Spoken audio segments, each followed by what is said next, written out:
Hello. Yes, we are now recording. Welcome back to Almost in Focus, episode 17. We're trying something a bit different this time. We have more than one guest. We've never done this. It might completely fail.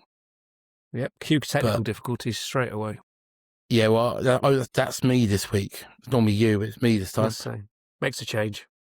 Yeah, so we're joined by two people in different elements of photography who are both in some exciting projects at the moment. So we've got Dave Faulkner joining us, who's in charge of Alfie cameras. There he is. If you're watching on Spotify or YouTube, you will have seen him wave. If you're listening elsewhere, Dave just waved.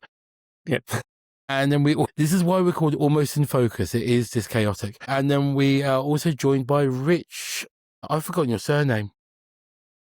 Solar, like Rich solar Solar, panel, sorry. but spelled with an E, not an A. Oh, okay, there we go. So, yep. So Rich is half of Increment Labs? Yeah. So I have a colleague, his name is Eddie. Essentially, we split things up as in I do the words and Eddie handles the numbers. And as this is a podcast and not number one, then I'm handling this one.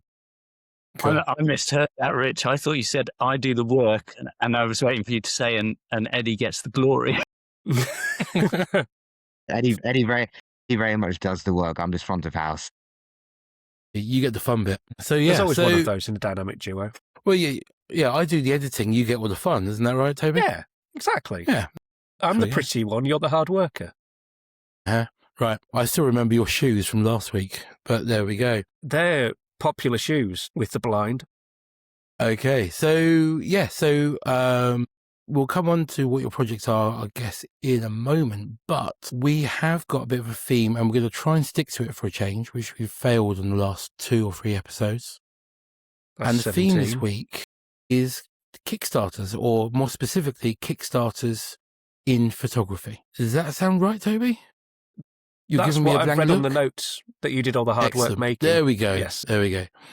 Okay, so Toby, I've chatted for a bit. Your turn. I need a drink. Okay, well, shall we dive straight in and go for our guests? And it's a fight to the finish for the first man to jump to the microphone on their buzzers. Tell us about your Kickstarter projects, your first Kickstarter project and your current Kickstarter project. Who's going to go first? Who's the fastest? I've just had to go on the app to find out what the first one was. Rather predictably, most of the ones I've backed have all been photography related, apart from one.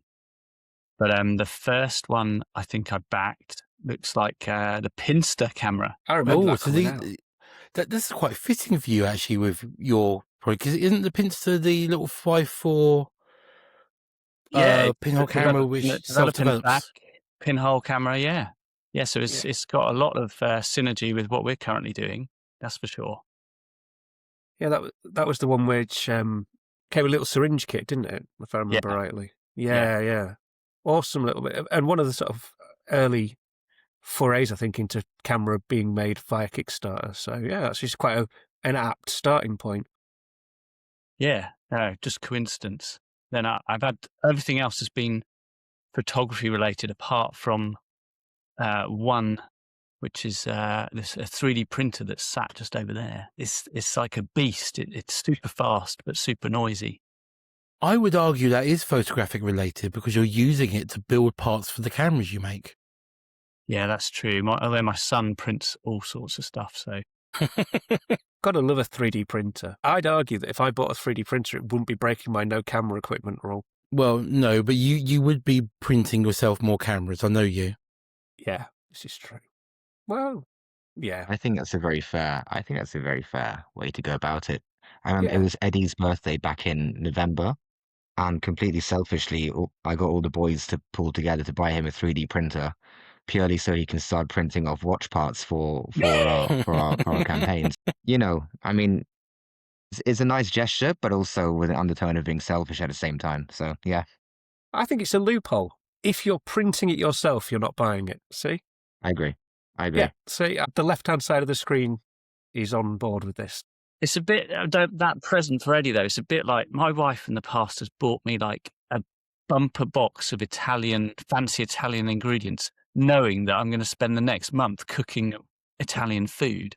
I'm like, yeah, It's that's Listen, clever gift giving. It's a gift for everybody. just cut a deal and say, listen, if I do all the cooking, you can do all the washing. And then, it's 50-50, simple as.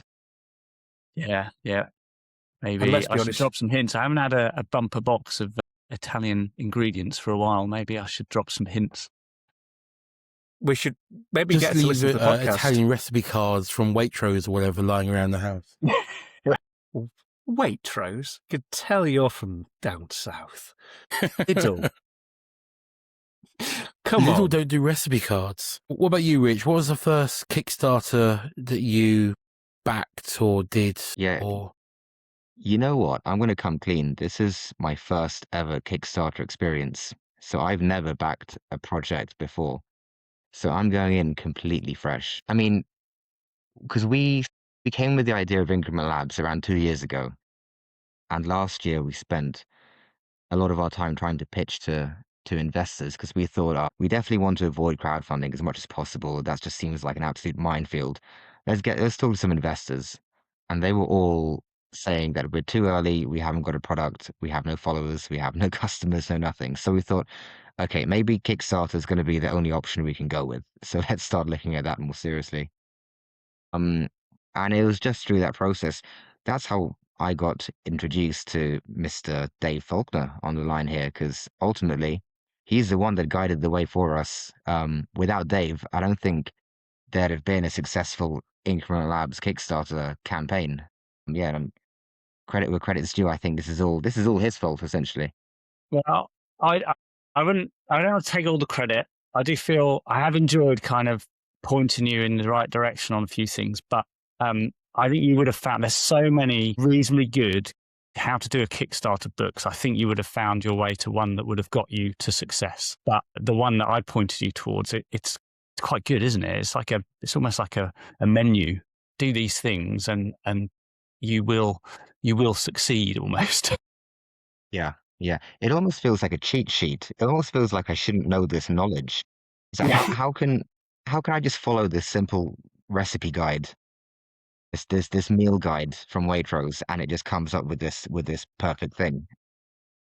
I'm still a little bit in shock, but it's funny because I actually bought 2 Kickstarter books, and I read the first one, and that was all good. And I started reading the second one, and by the end of the second chapter, I thought this book is useless. The first book was so much better than this, so I put it down, and I've not touched it since. And I mean, I don't think it detracted from anything that happened in my campaign because currently it's going all right. So, yeah, I mean, full steam ahead. it really is. I've got to ask, what is this book? I was about to say we need to know this book. I actually have it right next to me, in fact. Oh, there we go.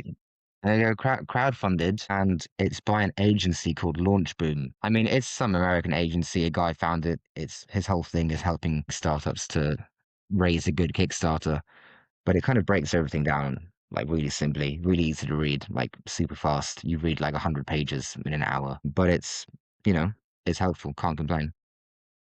We'll whack that in the show notes. I had a definitely.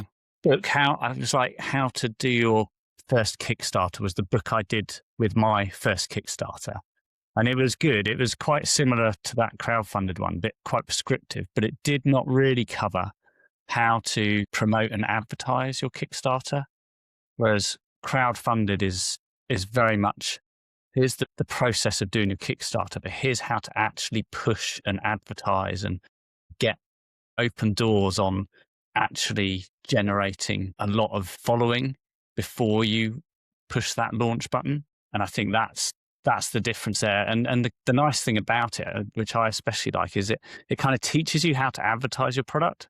So that then once you've launched and you've built some extra stock to sell, you're like, well, I know how to advertise it. I've just got to repeat what I learned when I was doing the Kickstarter, and which is really nice, elegant way of doing it. Yeah. I've got like a million questions from things that you guys have said. I'm going to start with this one. I'm going to go backwards though, if I may. So Dave, obviously, now we are time traveling again. This is a bit of a theme in recent episodes. We are recording this on the 13th of May. Your Kickstarter goes live on the 19th of May. This episode comes out on the 20th of May. I know. So I'll So- either be a very happy man or sobbing into a pillow. So obviously, I say obviously, you did a Kickstarter for the Alfie Titch cameras, I want to say 4 years ago now? Yeah, it was 4 years ago now. Long time. Okay. Yes. And no, you've been hard at work with getting things ready for the box. You're saying about the marketing, what's changed in how you did marketing for the Titch and the Titch Plus 4 years ago to how you're doing the box? What have you needed to do differently? So I had to kind of think differently from the ground up. I had to design a product that was cheaper to manufacture and therefore a higher volume product. One of the challenges with the Titch was that the price point was quite high. It limited our adoption. And the other challenge with the Titch is that the margins weren't very great on it because my volumes were quite low. So once you get competitors coming into the market, it was really difficult for me to do anything very much on discounting. And so it kind of a great opportunity built with that product that I wasn't able to fully exploit, partly because I was still in a full-time job, but also the product wasn't quite right for that high volume. So the box was very much about creating a high volume product, or a higher volume product. I'm not going to suddenly be selling millions of these. It's going to be hundreds still, but one that had the right price structure that I could sell on wholesale to other people so that they could then sell it on. That I had the flexibility to do discounting if I needed to, and really that I took a more mature approach to the whole marketing. I'm a technical geek through and through.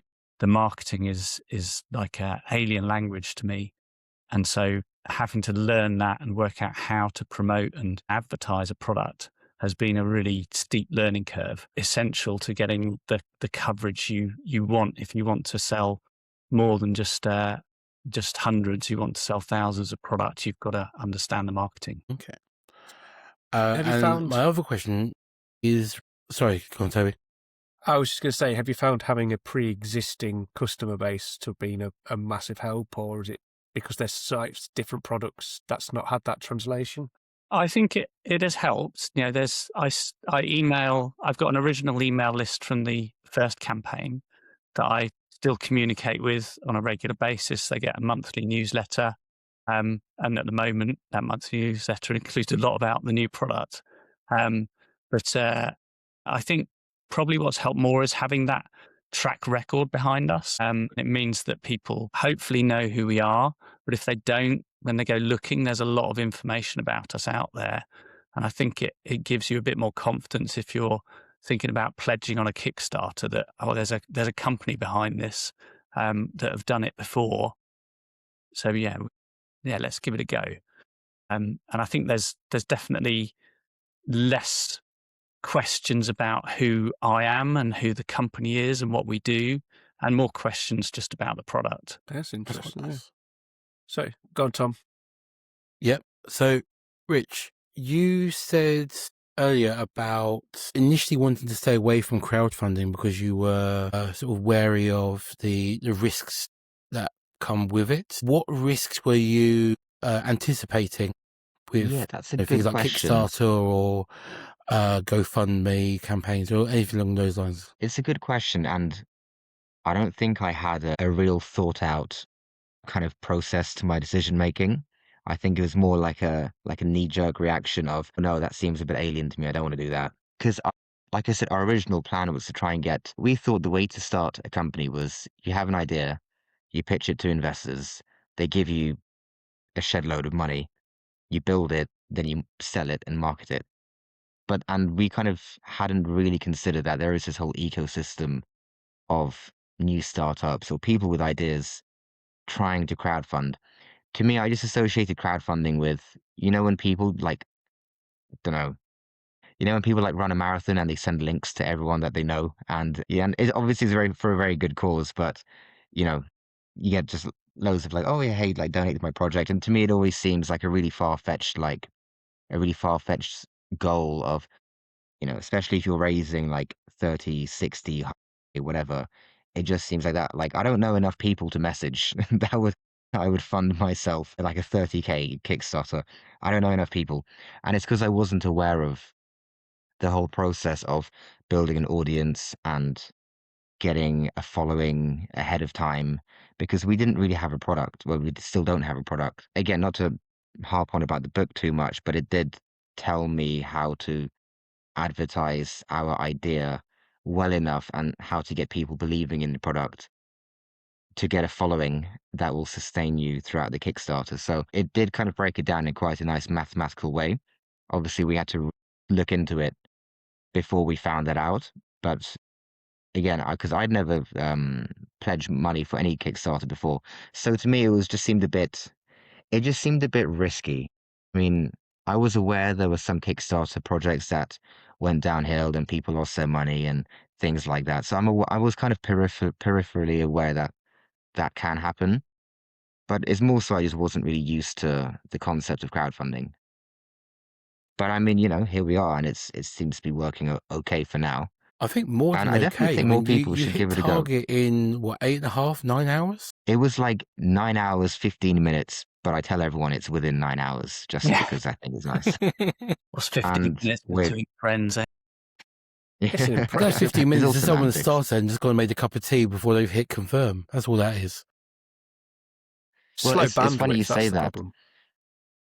It's funny you say that. My girlfriend's mum really wanted to support the campaign, but she was adamant on being the pledge that took us over the line. Yeah. So she was waiting all day by her laptop, seeing the number gradually go up, and when we were like £150 short of the final amount, we were like, Amanda, now is your time. Go, go, go, go, go. So she filled in her details. You could have stepped in at any point, just ordered more. I would have said, like, Amanda, like, if you have 30 grand to spare, just put it all in at once and you'll take us over the line in no time. We'll be funded in 5 minutes, not 9 hours.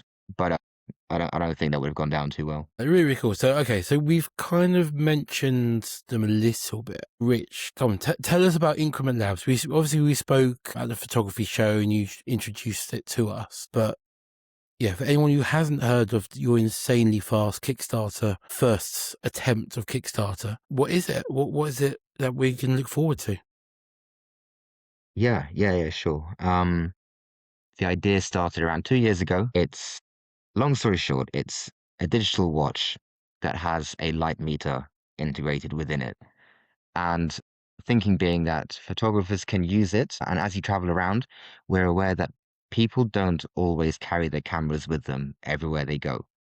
But it would still be quite a nice thing to try and judge what a certain scene would be. So if you're at the bus stop and the light falls on a tree quite nicely, you think, oh, I wonder what that aperture would be, or if my shutter is 1/125, what would the aperture be in that situation? Things like that. So that's what we're making. We are kind of positioning it to be. I'm saying it is nicely placed as a learning tool. So beginner photographers, amateur photographers, people who shoot film as well. It also works quite nicely because, again, lots of film cameras have broken. They've got broken or expired meters, and it's just a handy tool to have. I mean, at the very least, it's a cool-looking watch that you can show to your mates who are also photographers and say, "Hey, check this out. My watch reads light. What can yours do?"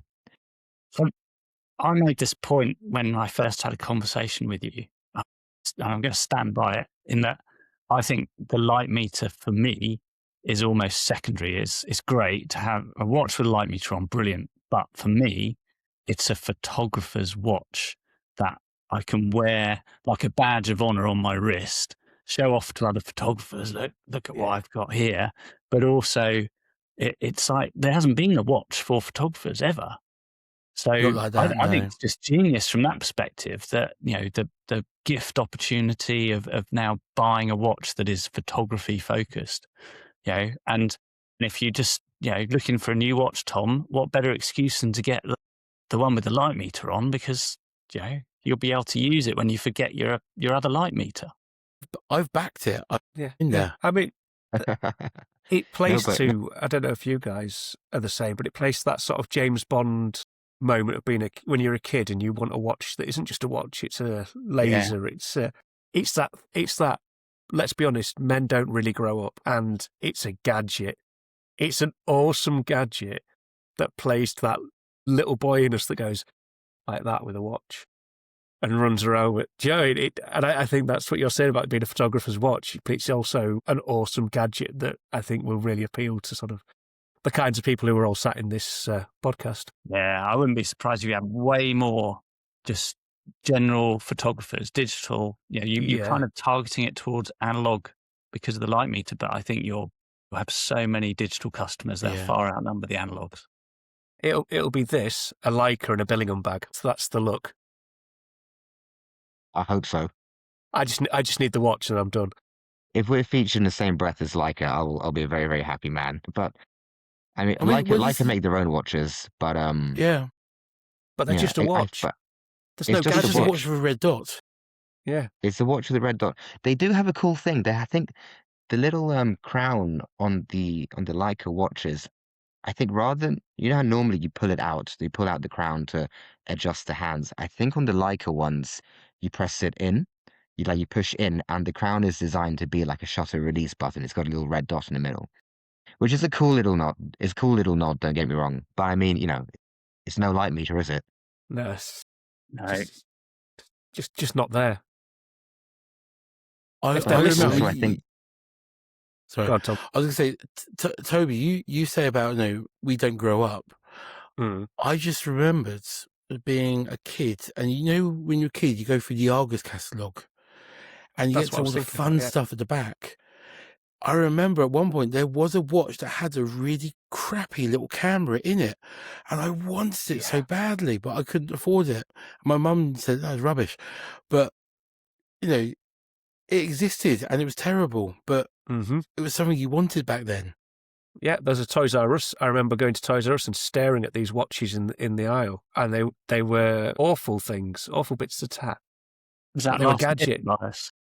Yeah, so it was Christmas. I went and stood there for no, but I was like, I want one of them. In fact, fun point. One of my students the other day turned to me and says, "Sir, you're the worst kind of person to have adult money." Which she's probably right. But I was talking about camera gear, and she was like, you shouldn't be allowed to spend adult money. So, well, I think the good thing about having a watch made for photographers is that there's actually quite a lot of overlap in what people value. If you're into watches and you're into photography, there's a lot of similarities across the two groups because both like things that are precision engineered, accurate, any cool bells and whistles, cool gadgets. Yeah. And there is also a lot of them that are into the whole analog kind of romance of it. There's people we think photography is an expensive hobby. You should see some of the prices these watch people are charging for their watches. It's ridiculous. Like an entry-level luxury watch would be like £1,000, but then your standard Rolex would be from like $7,000 and up. $7,000 on a camera can get you pretty much any camera you want, short of filming your own blockbuster. So, I actually think our watches gold plated as an add-on, Rich. Then you can attract. Ooh, now I should have made that one of the rewards. Yeah. Okay, we were going to do a reward where it was like pledge 5K towards the campaign and have a night out with the founders, and we'll pay for all your drinks. And that was going to be a serious consideration, but we came to a point where we don't know who's going to put their money down for this thing. So I think probably quite wisely we decided against it. But we have seen some campaigns that feature that, and I am morbidly curious who the hell is going to show up if they pay all that money. You are in that space where if you just had a reward that was 5 gold-plated watches, we're only ever going to make 5 of them. They're 5K each or whatever, and that would it's not going to cost you anything to list that as a reward. And if people want to go for it, it's totally manufacturable for you guys. Yeah. Yeah. And it's got to be worth a go, hasn't it? You can add rewards still. I think we can add rewards. Yeah, I kind of wish I had the idea sooner. I'm not going to lie. Because we're making the watch out of aluminium. But it was only like 2 days before the campaign launched that we added steel as an option. We Yeah, that's said, the one I backed. Stainless. yeah, nice, nice. So we said extra 39 quid, steel case, upgrade, heavier metal, whatever. But we should have taken it a step further. We should have gone for titanium. We should have gone for gold plated. The whole lot. We should have just kept it going. That's Yeah, I do always the remember marketing. someone saying titanium in the Discord that you had running. Yeah. Some people did want titanium. I think me and Eddie looked at each other. We thought, we'll stick with steel for now. We'll stick with what we know. We don't want to bite off more than we can chew because it's our first campaign as well. I think at that point especially, we knew that we had a good feeling about the campaign, but we didn't want to be too overzealous with it. We didn't want to just start adding extras upon extras upon extras. So there was that level of cautiousness that came with it because we weren't sure what to expect really. But we just kind of like, being a little bit coy, trying not to get it, ahead of ourselves. Yeah, I think it's kind of that nervousness, isn't it? And then back to that question you asked me, Tom, about what was different. I think the first Kickstarter was sort of that nervousness and lack of confidence in what you were doing that made me a bit reserved about, I didn't do any paid advertising on that campaign because I was like, the last thing I wanted was to have 1,000 cameras ordered because I just had no idea how to deliver 1,000 cameras. But at that time that would have been quite a problem as I had a full-time job. So yeah, I think that's one of the big differences. I was naive and nervous first Kickstarter. I think we all are I think that's completely natural because, I feel like if I was to run it again, there's a few things I would have done a bit differently, but there's only so much I can look back on and regret.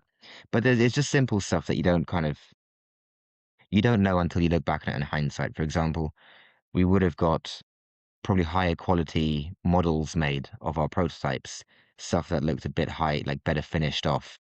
That would have helped our photography. And if it helped our photography, it would have helped with sales.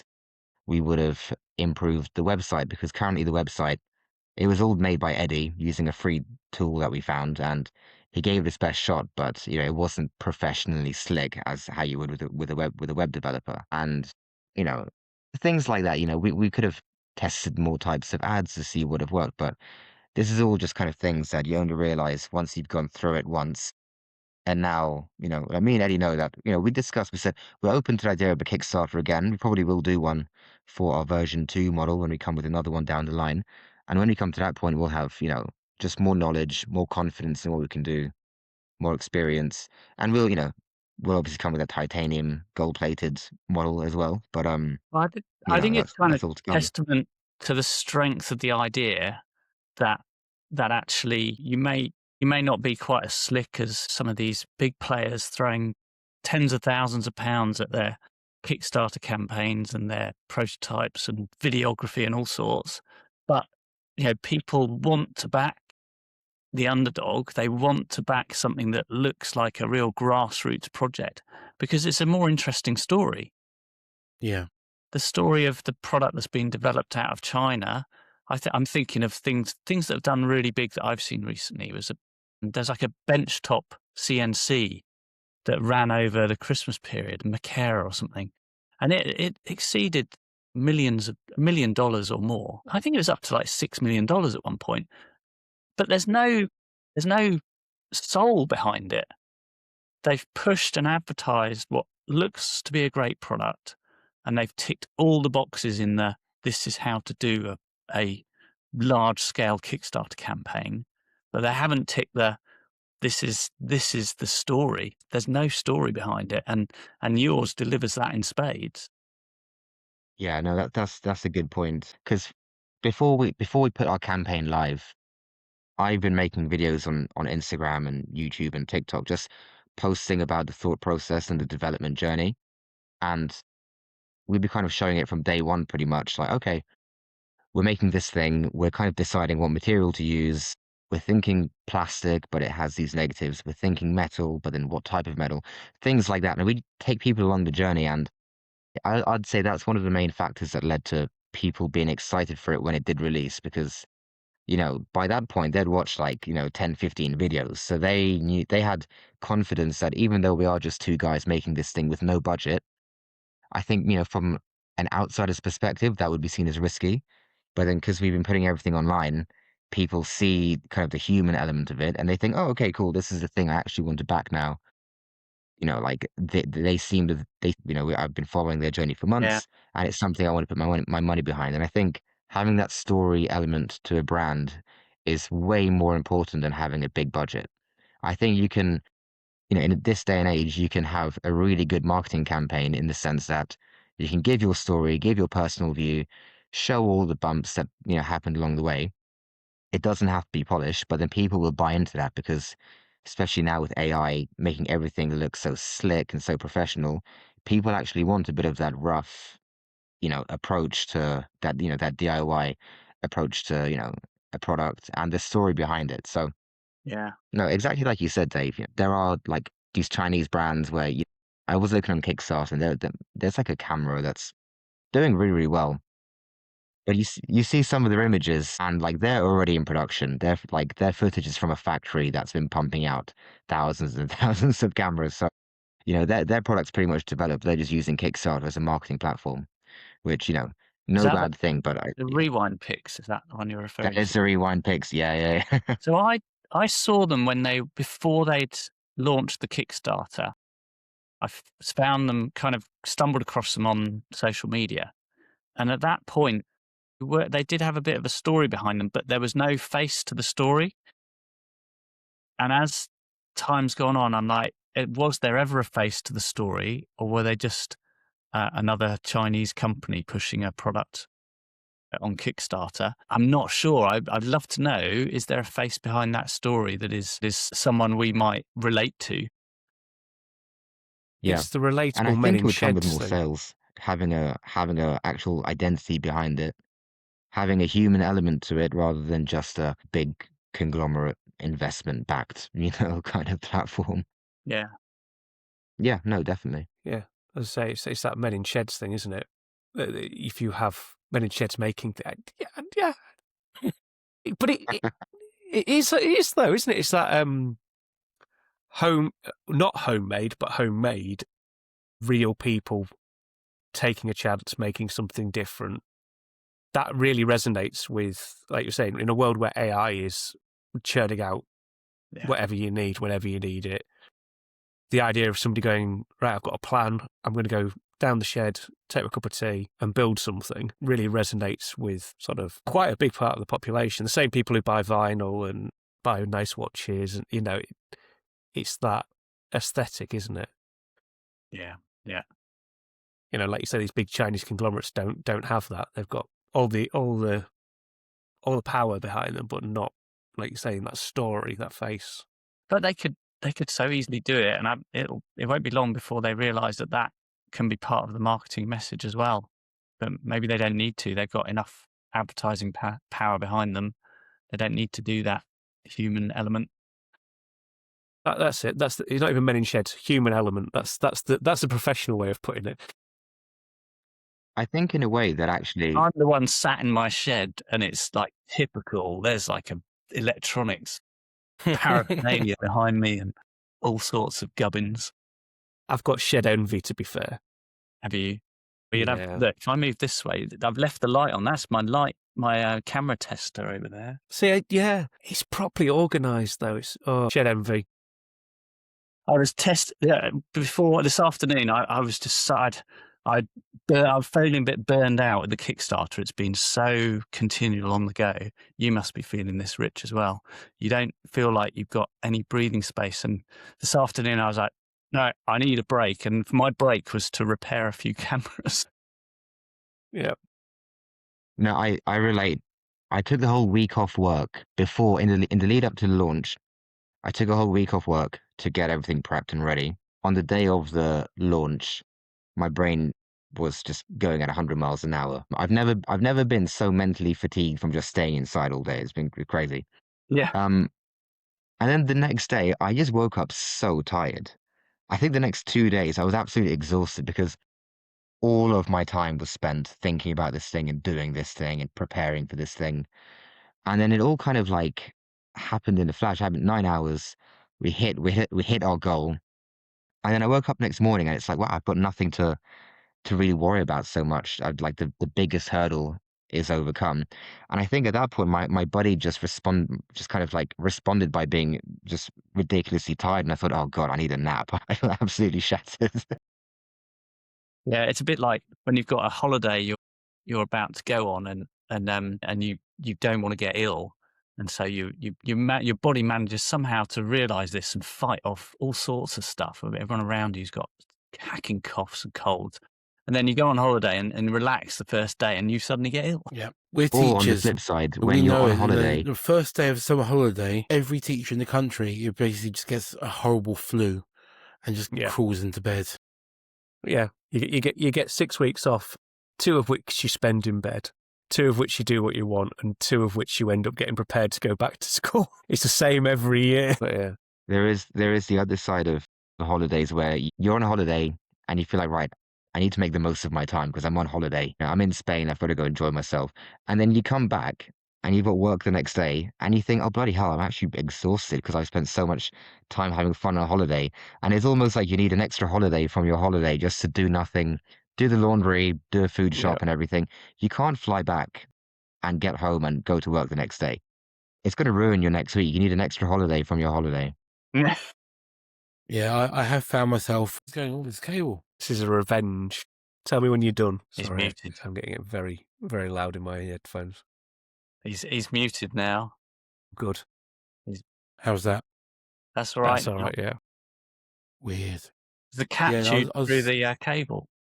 Just says, Yeah, I was going to say, I have found myself on a holiday in Turkey last day before we fly back, and I'm on the shopping app, and I'm doing my groceries, so I know that 12 hours after I land, there will be a delivery of food coming to the door, so I don't have to go to the shops. My wife's so much taken more it to the next prepared. level. We holiday in the UK usually, and she'll order food for the self-catering place. There's a supermarket delivery going there. that is Yeah, next my level mum does the same organisation. thing. That's properly organised. That's next level. Okay, so men in sheds, as Toby Yep. puts it, we've got a very techie watch, and now we've got a camera that is essentially made in a shed. Yeah, totally. I think it's interesting because the first Kickstarter I did, I had to get a lot of parts prototyped externally. I could kind of do a reasonable amount, whereas this one I could make pretty much the whole thing in the shed without, it would be a slow process and a very expensive process, but I can make almost every part in the shed, which is kind of cool. But for the actual delivery of it, we will be using our suppliers to get them made. So, but yeah, it's been an interesting one because I came up with the idea last year after I've been mulling over trying to do a camera that people could learn the whole chemistry process from start, from composing right through to doing your own chemistry. And I've really always wanted to do a camera like that. And it was only last year when the dots started to connect in my brain, I was watching the one do some black and white reversal. I think a friend had some old cameras that her father had died and they were left to her, and I was helping her work out what to keep and what to take to the auction and stuff. And it just, all these things kind of came together. I was like, oh, hang on a minute. I think we can do something here that would live out that dream of creating a complete photography experience. So yeah, that's it. To develop a camera in essentially a year as well, that's pretty cool because it's not a complicated product. You have to get things right, but it's not like I'm spending 6 months debugging code and writing firmware. It's, machining stuff, sanding it, gluing it together, seeing how it actually performs, really hands-on. What's been your sort of biggest challenge with this then? The sort of the moment you've gone, oh God, why did I start this? Or I your think biggest headache?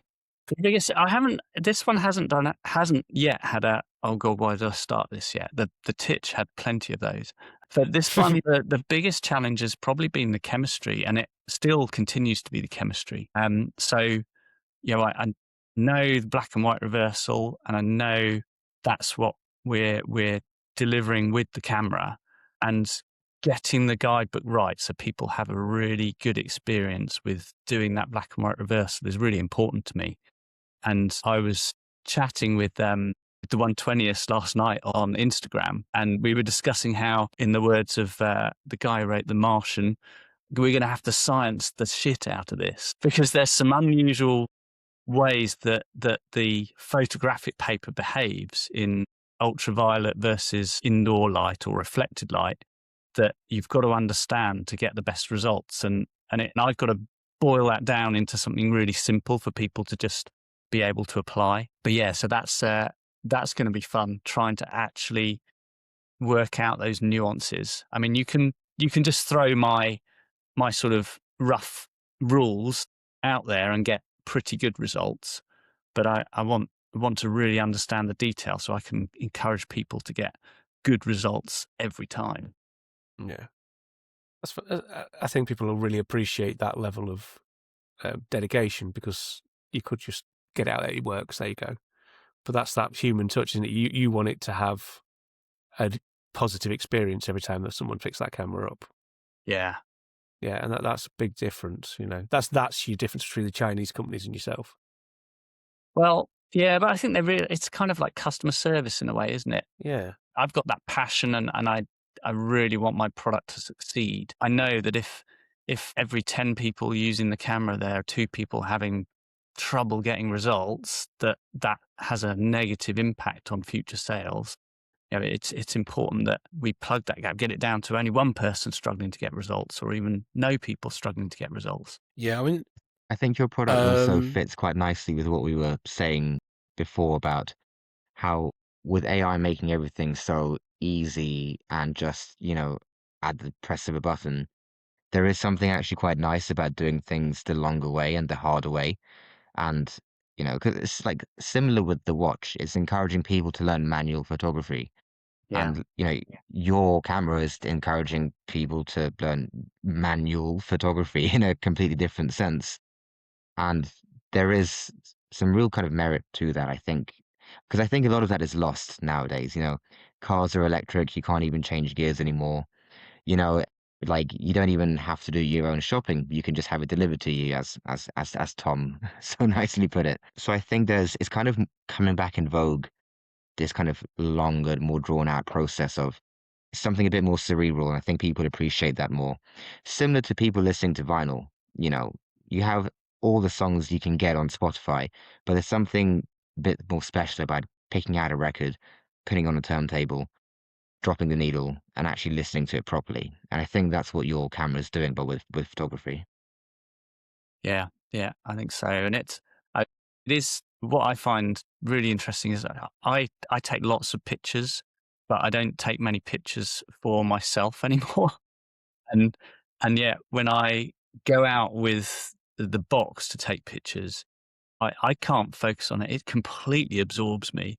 And I really enjoy the process of actually making prints on it.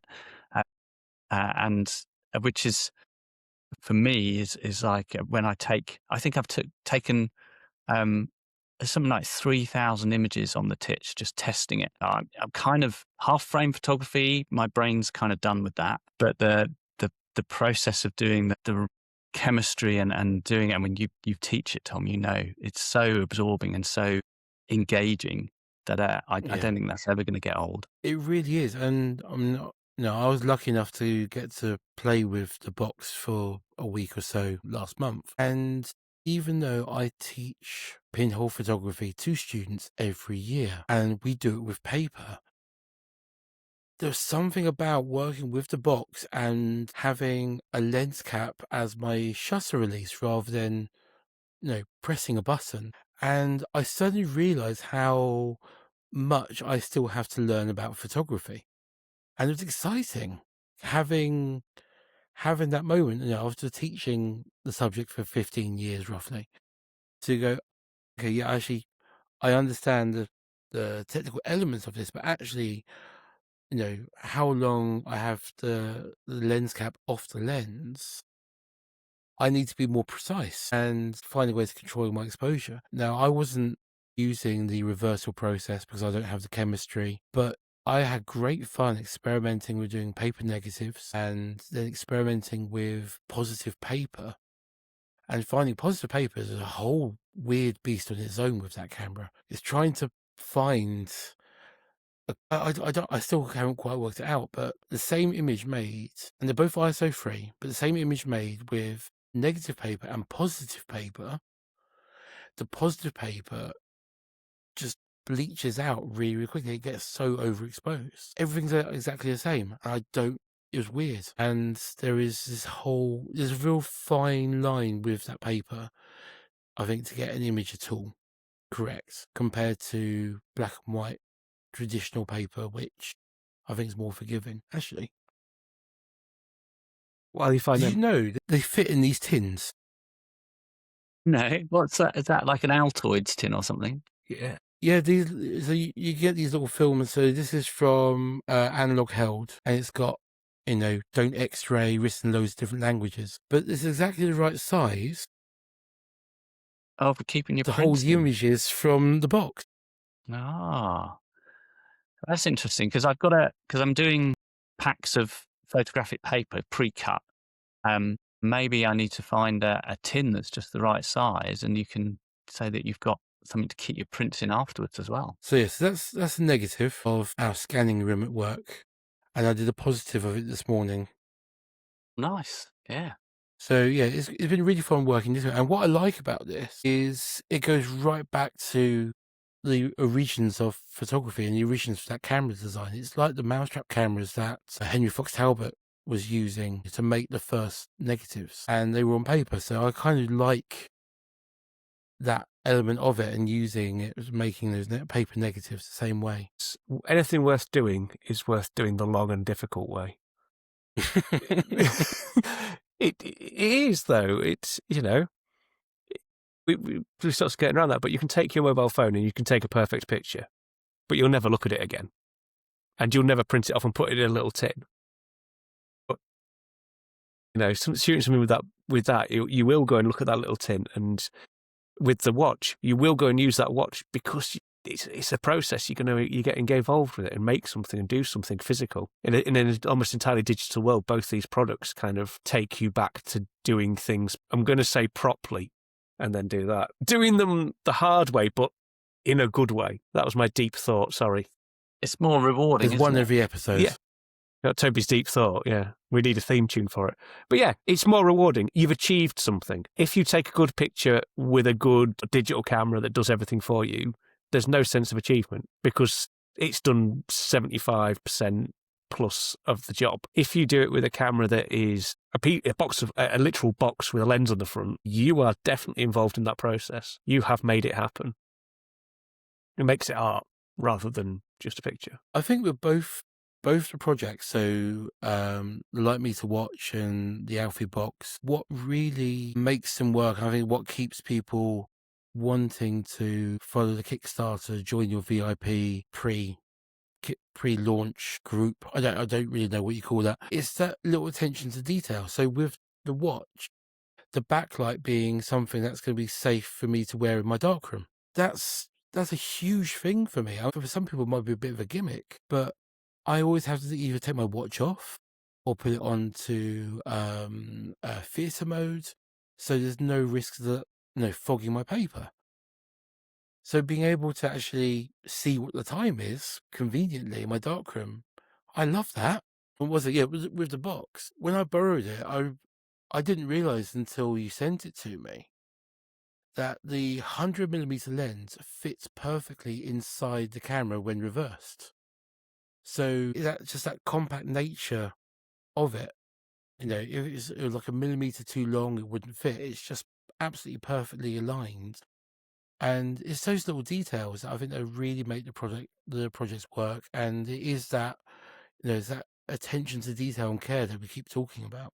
We need to tell people where they can get involved with this, or too late to be, or in the future we'll be able to get involved, don't we? We do. Yes, I see. I knew there was I looked at the show notes. I knew they were there for a reason. So Go on then. where can people get involved? How do people get involved? Obviously Kickstarter, but what are you offering?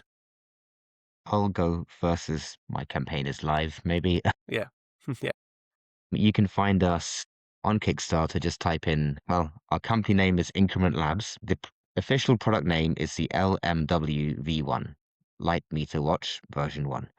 But if you just type in the Kickstarter Light Meter Watch, Increment Labs should be the first one. We're very active on Instagram. That's probably our main channel. You can find us. That's where we're sharing all of our story and all of our, thought process. And our handle is at Increment Labs. So yeah, very, very simple.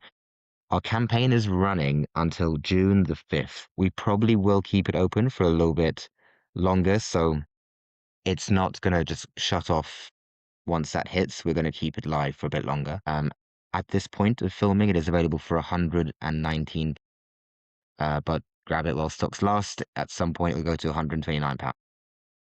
And yeah, that's how, if you want a watch, that's how you can find it. Fantastic.